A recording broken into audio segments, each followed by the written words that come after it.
요즘 청년들이 취업난이 얼마나 심각한지요. 대학을 졸업하자마자 취업을 한다는 것은 아예 불가능한 일이 돼버렸고, 졸업을 하고 나서도 몇 년을 더 자격증을 따고 준비를 해야 취업이 될까 말까 한다고 합니다. 하지만 이렇게 긴 고생 끝에 취업에 성공한다면 얼마나 뿌듯하고 자랑스러울까요? 이럴 때 떠오르는 사자성어가 있죠. 고진감래. 딱 떠오르는 그 말인 것 같아요. 그런데 막상 취업에 성공한 청년들은 이 고진감래를 좀 다르게 해석을 한다고 합니다. 고진감래가 무슨 뜻이냐 물었더니, 고용해 주셔서 진짜 감사한데 집에 갈래, 이런 뜻이라고 합니다. 놀면 일하고 싶고 일하면 놀고 싶고, 인생의 딜레마인 것 같아요. 그런데 고진감래의 진짜 뜻은요, 쓰는 것이 지나면 단 것이 온다. 그러니까 우리 속담으로 고생 끝에 낙이 온다, 이런 뜻이죠. 올림픽에서 메달을 따는 선수들을 보세요. 그 영광스러운 순간을 위해서 얼마나 많은 땀을 흘렸겠어요. 얼마나 힘든 훈련들을 소화해 냈겠어요. 그런데 우리 인생도 마찬가지인 것 같아요.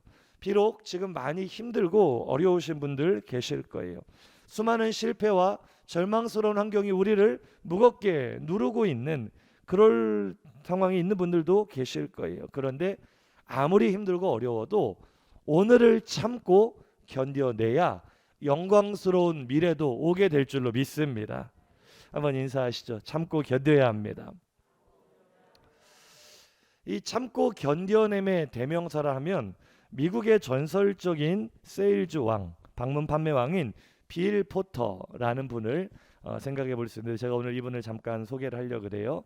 이분이 미국 미네소타의 대형 생활용품 회사인 왓킨스사에 입사를 해서 방문 판매선으로 입사를 해서 전설적인 기록을 남긴 분입니다. 단골 고객이 500여 명 이상이 됐고요. 1989년 올해 판매왕에 등극을 했는데 그의 판매고가 4만 3천만 달러.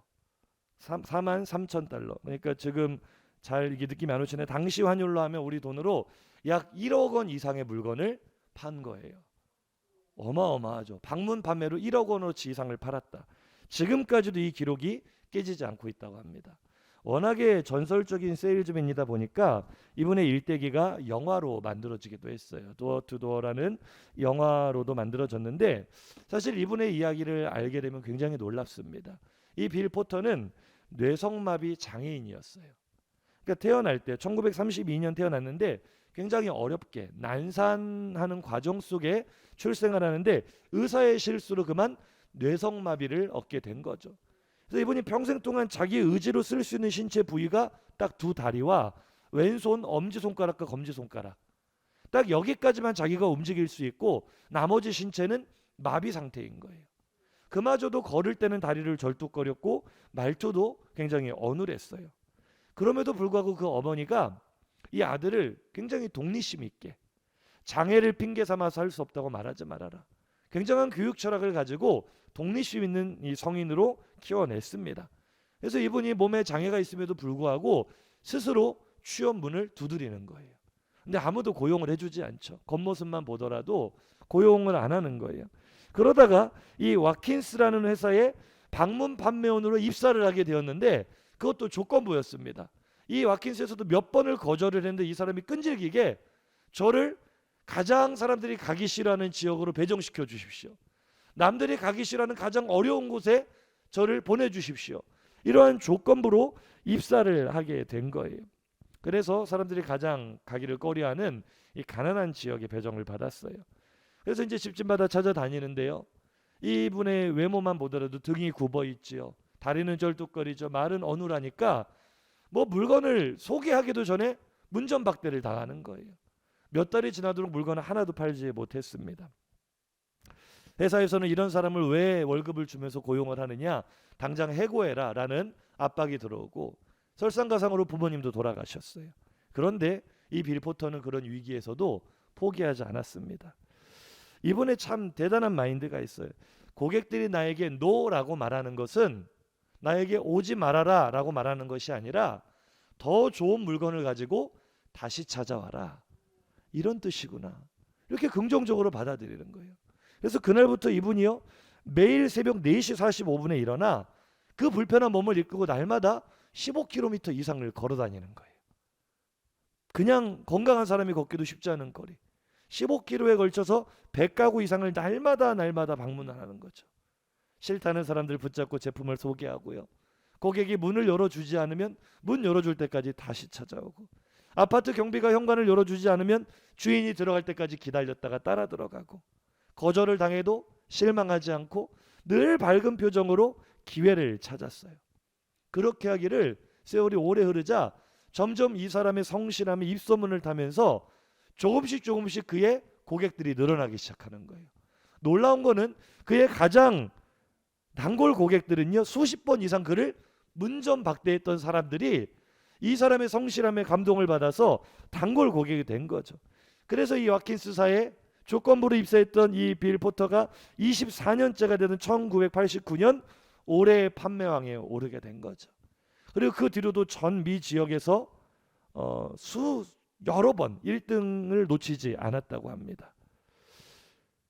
그러니까 이분을 보면 고진감래, 고용해 주셨지만 힘드니까 집에 갈래, 이런 게 아니죠. 진짜 될 때까지 쓴 것이 지나가고 나면 고통은 쓰지만 우리의 단 미래가 올 거다. 이런 고진감래의 상징 같은 인물로 큰 족적을 남겼습니다. 그런데 이분이요, 나중에 이제 그 많은 업적을 남긴 후에 기자들이 묻죠. 당신은 그 장애를 가지고 성공한 비결이 무엇이라고 생각합니까? 그때 그의 대답이 굉장히 우리 마음을 울립니다. 저의 성공 비결은 인내하고 또 인내하고 끝까지 인내하라 입니다. 이게 바로 고진감래 아닙니까? 지금의 환경이 어려워도 견디고 또 견디고 끝까지 견디는 것. 그런데 우리가 이 고진감래를 잘 알면서도 실천은 쉽지 않아요. 왜냐하면 누구나 버티죠. 처음부터 포기하는 사람이 어디 있겠어요.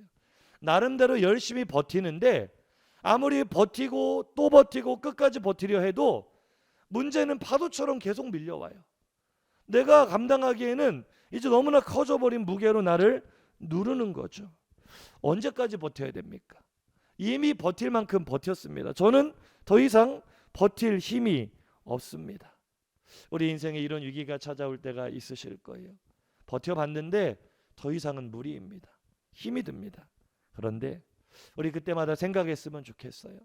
하나님도 우리를 고진감래의 마음으로 기다려주고 계시다는 사실을. 할렐루야. 우리는 주님의 성품 속에서 인내를 배울 수 있습니다. 성경을 보세요. 하나님의 계획은 언제나 장기 계획입니다. 아브라함 한 사람을 불러내기 위해 75년을 기다리셨어요.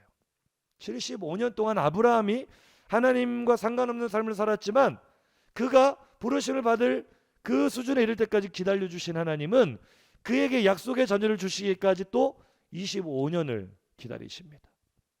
아브라함을 통하여 하늘의 별과 같이 바다의 모래같이 많은 자손을 주시겠다는 약속이 처음 스타트 지점에 이르는 데까지도 100년이 걸렸어요. 야곱을 생각해 볼까요?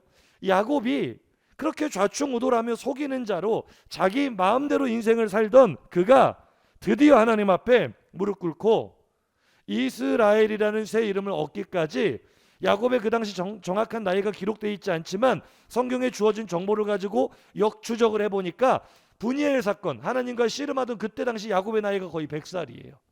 90세에서 100세 사이가 되는 그 오랜 세월 동안 하나님이 야곱을 기다려주신 거죠. 모세는 어떻습니까? 이집트의 왕자로 자기의 힘으로 이스라엘을 구원해 보겠다고 하다가 실패하고 또 광야에서 인생이 완전히 다 무너짐을 경험하고 모세가 하나님의 손에 적합하게 쓰임받을 그릇이 되기까지 80년의 시간이 필요했어요.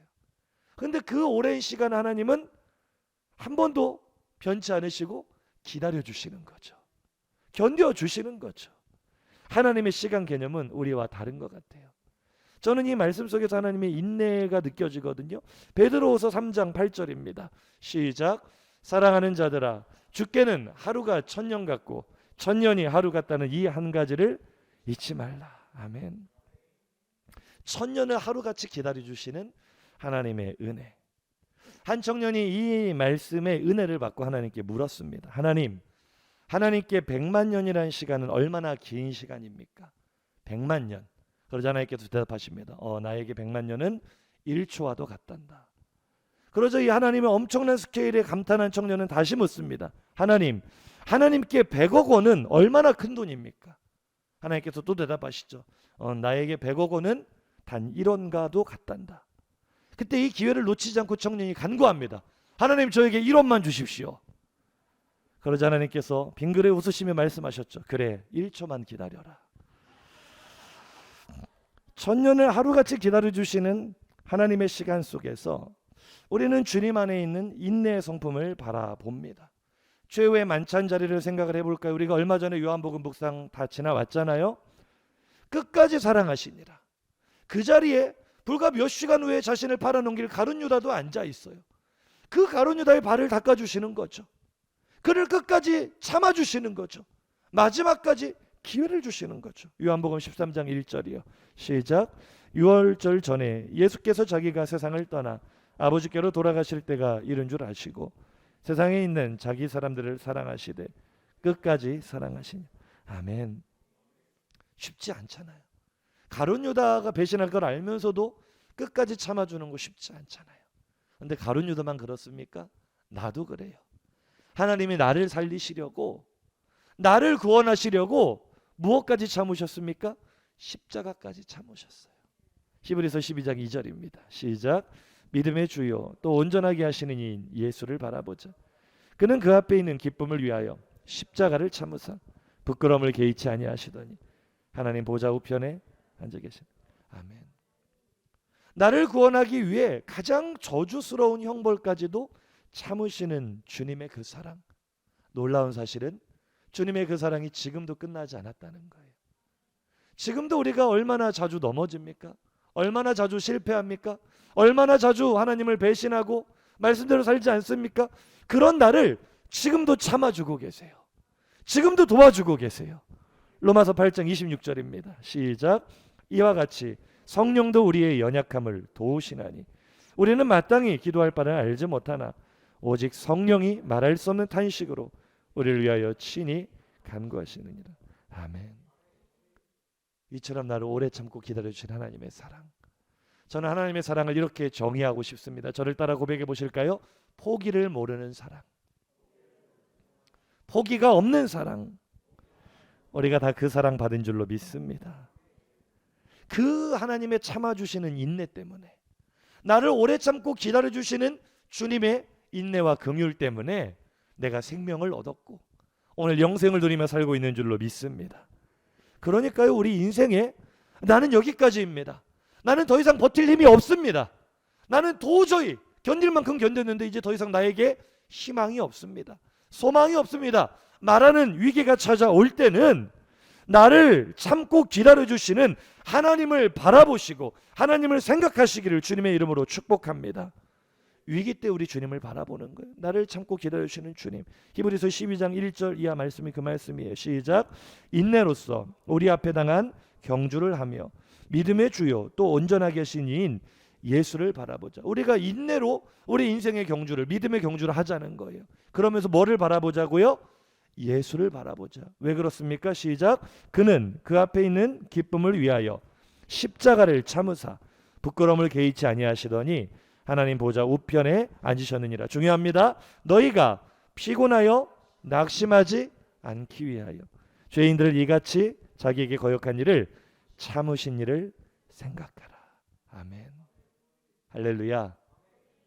피곤하여 낙심하지 않도록, 우리 믿음의 경주를 중도에 포기하지 않도록, 위기가 찾아올 때는, 어려움이 찾아올 때는, 더 이상 버틸 수 없다는 생각이 들 때에는 죄인들이 이같이 자기를 거역하신 일까지도 참아주신 예수를 생각하시기 바랍니다.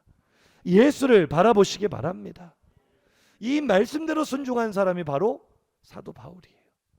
사도 바울의 인생 결코 쉽지 않았습니다. 정말 많은 고난과 핍박을 당했습니다. 누구라도 중도에 포기할 수밖에 없는 위험천만한 그런 믿음의 경주였지만 이 사도 바울은 이 말씀 붙들고 끝까지 견뎌냈어요. 믿음의 경주를 예수 바라보며 끝까지 달려갔어요. 우리가 이번 특사를 통해서 사도 바울의 3차 선교 여행 그 루트를 좀 살펴봤잖아요. 벌써 3차례에 걸쳐서 낯선 이방 땅에 가서 복음을 전하고 교회를 세우느라 온몸의 진액을 다 쏟아 부었습니다. 이제 바울이 나이도 많이 들었고 몸은 많이 쇠약해진 상태였어요. 그런데 이제 특세 때 그 지도를 생각해 보세요. 아직 사도 바울의 여정은 끝나지 않았습니다. 에베소에서 그 험한 일, 아리스도하고 잡혀가고 극장에서 막 난리가 났잖아요. 그 소요 사태가 진정되자마자 바울은 이 에베소를 떠나 다시 유럽으로 건너갑니다. 그래서 2차 선교 여행 때 세웠던 교회들 한 바퀴 쭉 둘러보고 다시 이제 돌아오는데 다시 에베소로 돌아올 겨를도 없었어요. 시간이 많지 않았기 때문에, 하나님이 주신 이 사명을 완수해야 되기 때문에 밀레도라는 곳에서 마지막 고별 선교를 하게 되고, 에베소에 있는 장로들이 밀레도까지 와서 바울의 설교를 듣는데 이 당시 분위기가 어땠느냐? 전부 다 바울을 말렸어요. 왜 꼭 바울 선생님이 예루살렘을 가야 됩니까? 다른 사람 보내면 안 됩니까? 다음에 가면 안 됩니까? 가는 곳마다 오늘 본문 이후에도 사람들이요 성령의 감동을 받아 예언을 하고, 이 띠 주인이 이렇게 잡혀서 이방인들에게 넘겨질 거다. 아가보가 예언도 하고요. 제자들이 성령의 감동으로 말리고요. 전부 다 예루살렘 가지 말라 그랬어요. 그런데 바울은 거기까지가 자신의 사명이라는 것을 알고 있었어요. 내가 예루살렘 교회를 돕기 위해 이 모금된 이 연보를, 특별 헌금을 예루살렘으로 전달하는 것이 나에게 주어진 사명이다. 자, 사실 우리가 인간적으로 생각을 해보자면 사도 바울 지금까지 얼마나 고생 많이 했습니까? 정말 헐벗고 굶주리고 매맞고 죽을 위기를 넘기며 주와 복음을 위해 충성을 다했으니 1차, 2차, 3차에 걸쳐서 그 힘든 선교 여행의 일정을 마치고 예루살렘에 돌아가면 우리가 인지상정으로 생각을 해보면 바울을 위해서 성대한 위로 파티가 열려야 되지 않겠어요? 근사한 식사가 준비되어야 되지 않겠어요? 바울이 금이 환영해야 맞는 거 아닙니까? 그런데 바울에게 닥쳐오고 있는 미래는 어두운 그림자였습니다. 바울 자신도 그것을 이미 알고 있었어요. 그래서 오늘 예루살렘으로 떠나기 전에 고별 설교에서 이 이야기를 하는 겁니다. 오늘 본문 23절입니다. 시작. 오직 성령이 각 성에서 내게 증언하여 결박과 환난이 나를 기다린다 하시는. 자, 누가 가고 싶겠어요? 사람이라면, 아니 주님, 내가 지금까지도 이렇게 고생을 했는데, 내가 주와 복음을 위해서, 교회를 위해서 내 생명을 다 쏟아부으며 죽을 고생을 이렇게 많이 했는데 지금까지 당한 고난이 부족해서 예루살렘까지 가서 또 다른 결박과 또 다른 환난을 만난다고요? 누구라도 맥이 탁 풀리는 순간은 아닐까요? 위로와 격려는 그만두고 수고했다는 말 한마디 없이 그렇게 죽을 고생하고 도착했더니 또 붙잡히고 또 결박당하고 또 죽을 위기를 만나고, 누가 그런 삶을 살고 싶겠어요? 누가 그 길을 가고 싶겠어요? 내 인생으로 한번 생각을 해보세요. 내 인생이 지금까지 고난의 연속이었는데 하나님께서 나에게 이런 응답을 주시면 좋겠죠. 이제 너 고생 끝, 행복 시작이야. 누구나 이런 응답을 바라지 않습니까? 그런데 하나님께서 우리에게 이렇게 응답하시는 거예요. 그 옛날 그 CF 있잖아요. 지금까지 너의 고난이 그냥 커피였다면 앞으로 너의 고생은 TOP일 거야. 뭐 그런 응답이요. 지금까지도 코로나 때문에 심한 고통을 당해 아직도 삶이 회복이 안 됐는데 하나님께서 이렇게 응답하시는 거죠. 야, 지금까지는 예고편에 불과했다. 이제부터 진짜 지옥이 시작될 거다. 이렇게 응답을 받으면 누가 살고 싶겠냐고요. 누가 버틸 수 있겠냐고요. 누구라도 낙심이 될 거예요. 누구라도 포기하고 싶을 거예요. 그런데 오늘 그 사실을 다 알고 있는 바울의 고백을 한번 들어봅시다. 바울은 어떻게 고백합니까? 오늘 본문 24절이요. 시작. 내가 달려갈 길과 주 예수께 받은 사명 곧 하나님의 은혜의 복음을 증언하는 일을 마치려 하면은 나의 생명보다 조차 조금 더 귀한 것으로 여기지 아니하노라. 할렐루야. 한마디로 무슨 얘기예요?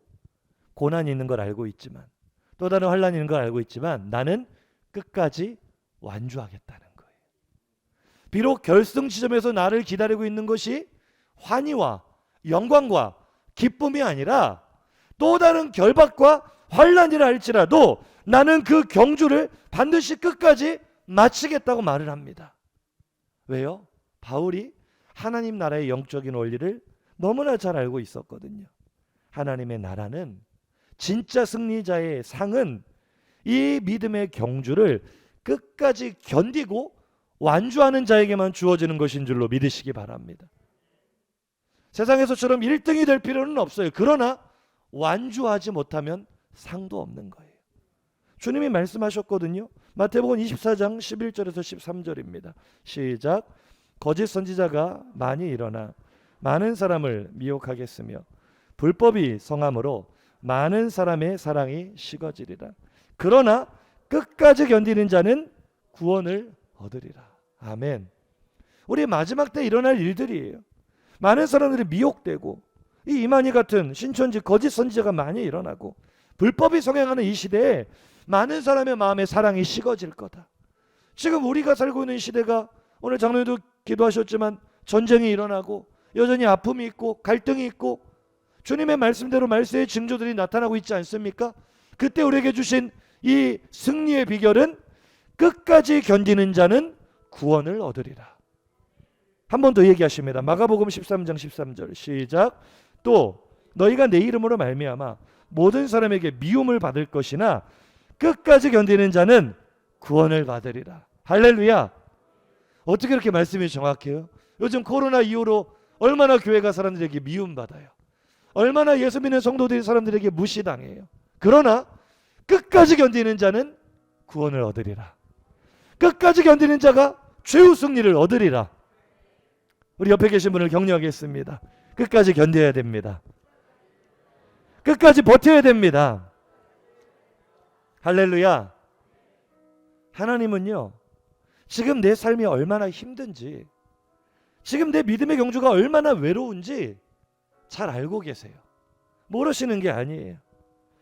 우리가 세상에서 믿음 가지고 살아간다는 것은 평탄한 트랙을 달리는 그런 경주가 아니에요. 수많은 장애물들이 나를 넘어뜨리려고 곳곳에 세워져 있어요. 그 장애물들을 피해서 거친 노면을 달려가는 그 경주가 바로 우리 믿음의 경주예요. 그러나 그 경주가 아무리 힘들고 어려워도 그 길 끝에 영원한 하나님의 나라가 있습니다. 그 길 끝에 영원한 기쁨이 있습니다. 그래서 하나님은 오늘도 나를 격려해 주시는 거예요. 오늘도 나를 응원해 주시는 거예요. 때로는 내가 달리다가 지쳐 쓰러지는 순간도 있겠죠. 그때 내 손을 잡아 일으켜 주시는 거예요. 끝까지 가야 되니까. 엘리야가 바알과 아세라 선지자들을 다 물리쳤지만 이세벨을 이기지 못했어요.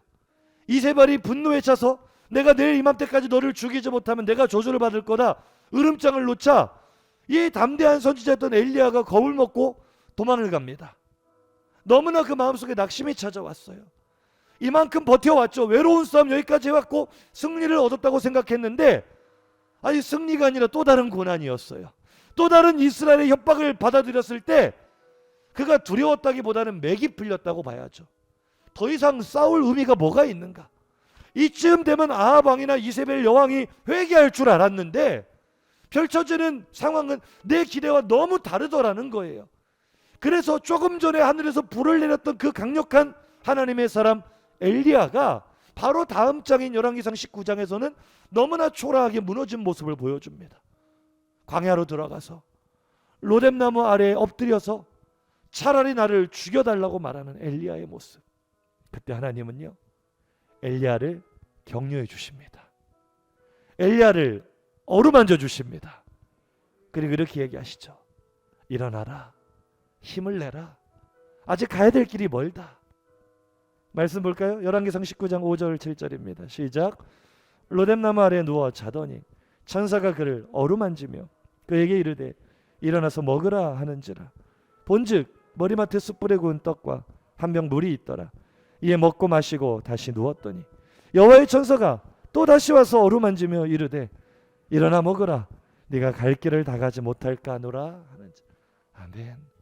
할렐루야. 오늘 우리의 상한 심령을 어루만지시는 하나님의 손길이 우리 성도님의 심령에 가득하시기를 주의 이름으로 축복합니다. 우리는 자주 넘어져요. 위로를 받아도 격려를 받아도 엘리야 또다시 누워버리잖아요. 또다시 넘어져요. 그런데 하나님은 그때마다 나를 찾아오세요. 그때마다 내 손을 붙잡아 주세요. 나의 상한 심령을 만져주세요. 그리고 일어나 함께 걷자고 말씀하십니다. 저기까지 가야, 끝까지 견디고 완주해야 하나님 나라 영광이 있기 때문에. 오늘 지쳐 쓰러지신 성도님들 계십니까? 마음이 무너진 분들 계십니까? 오늘 나에게 하나님 어떤 분이신가? 우리 이 찬양을 통해서 힘을 얻었으면 좋겠어요. 하나님 어떤 분이십니까?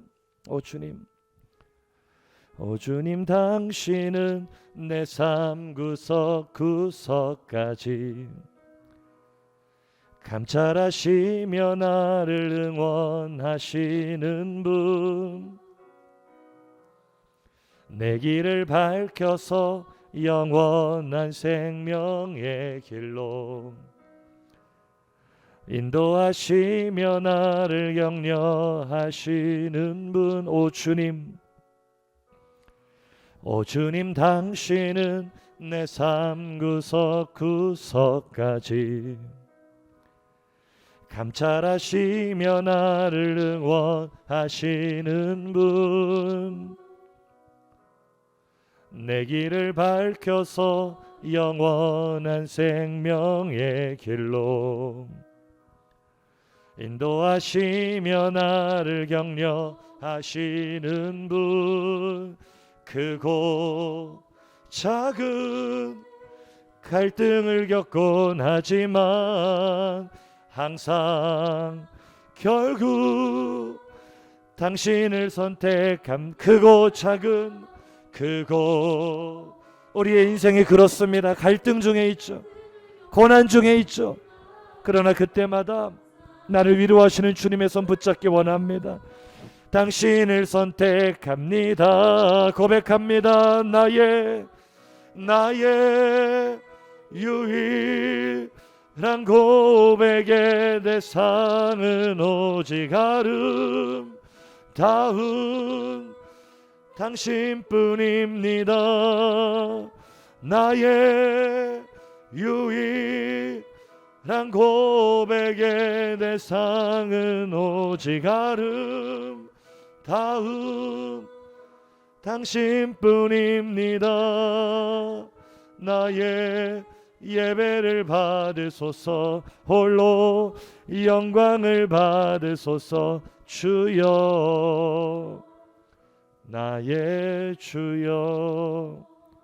우리 모두의 고백이 되었으면 좋겠습니다. 저 이 고백이 너무 좋아요. 오 주님, 당신은 내 삶 구석구석까지 감찰하시며 나를 응원하시는 분.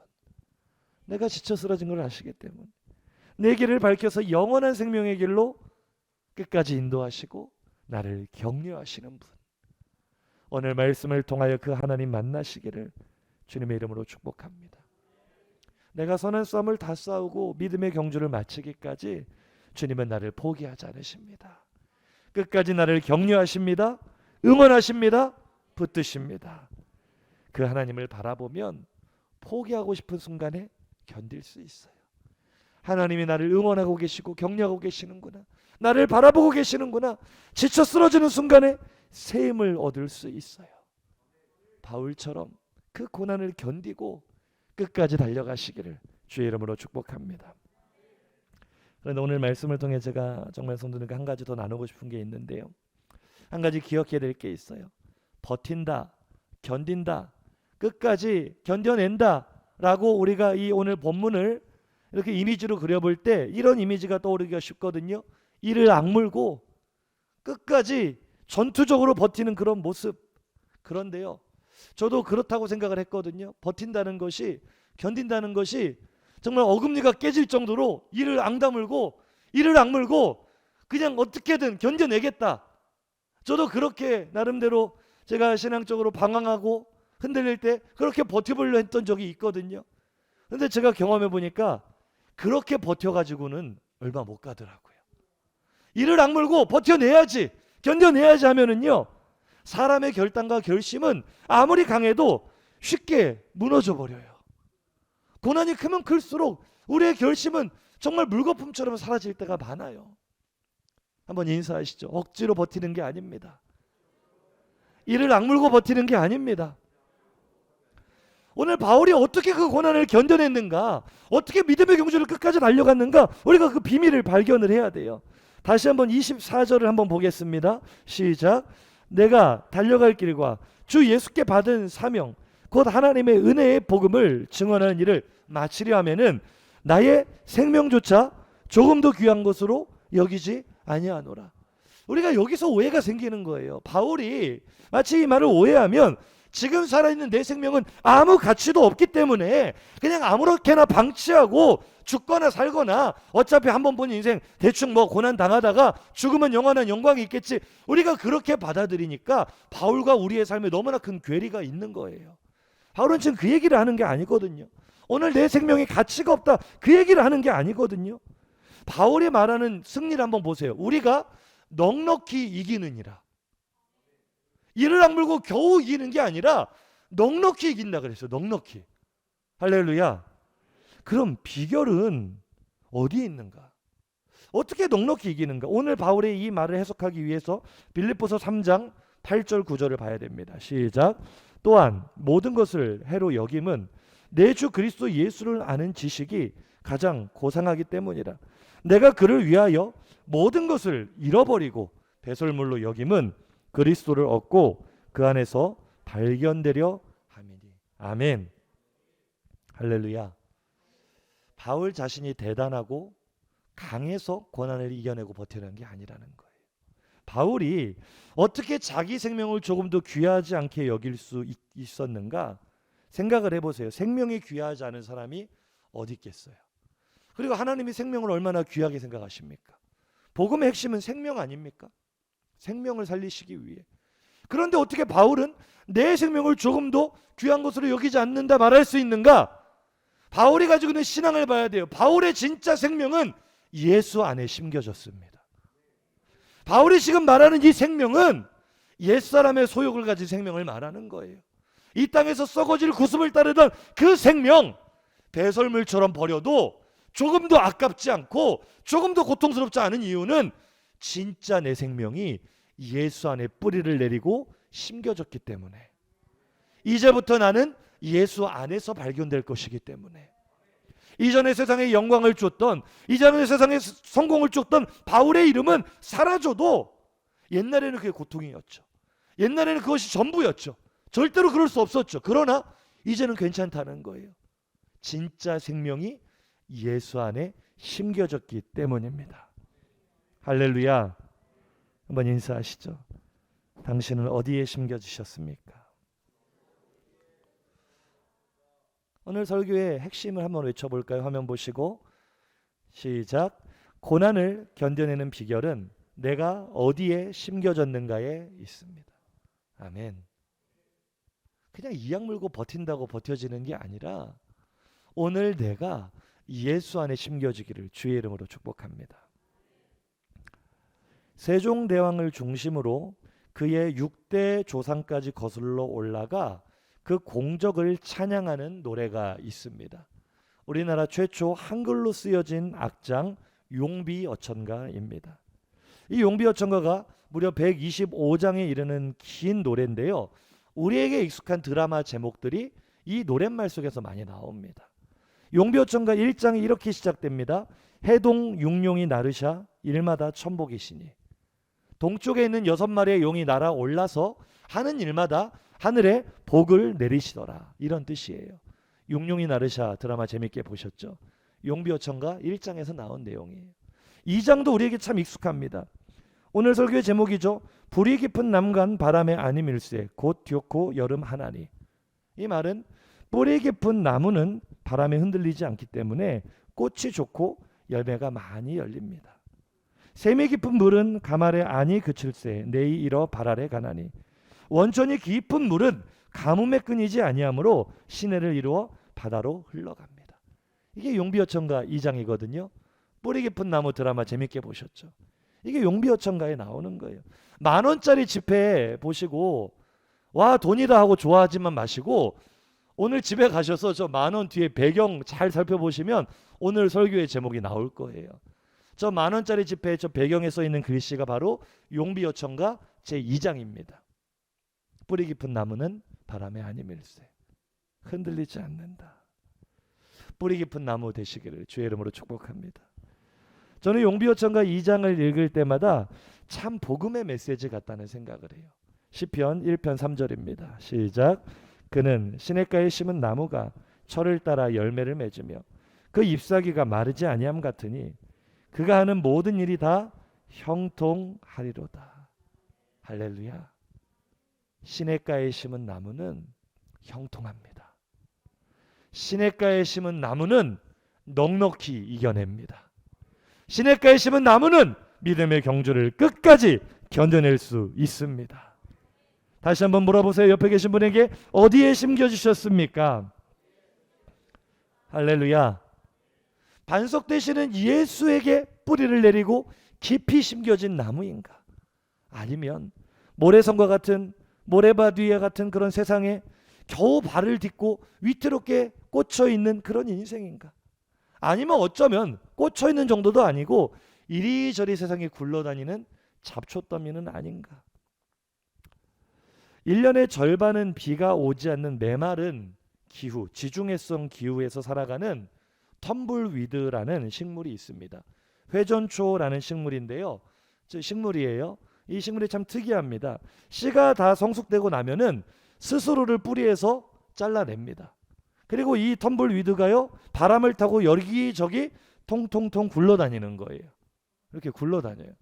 그러다가 습기가 있는 땅을 만나면은 잔뿌리를 살짝 내려서 습기를 빨아먹어요. 그리고 그 땅이 마르면 또다시 통통통 굴러가요. 이 텀블위드는 항상 더 좋은 삶의 여건을 찾아 이리저리 굴러다닙니다. 뿌리를 한 곳에 내리지를 못해요. 그럼 어떻게 될까요?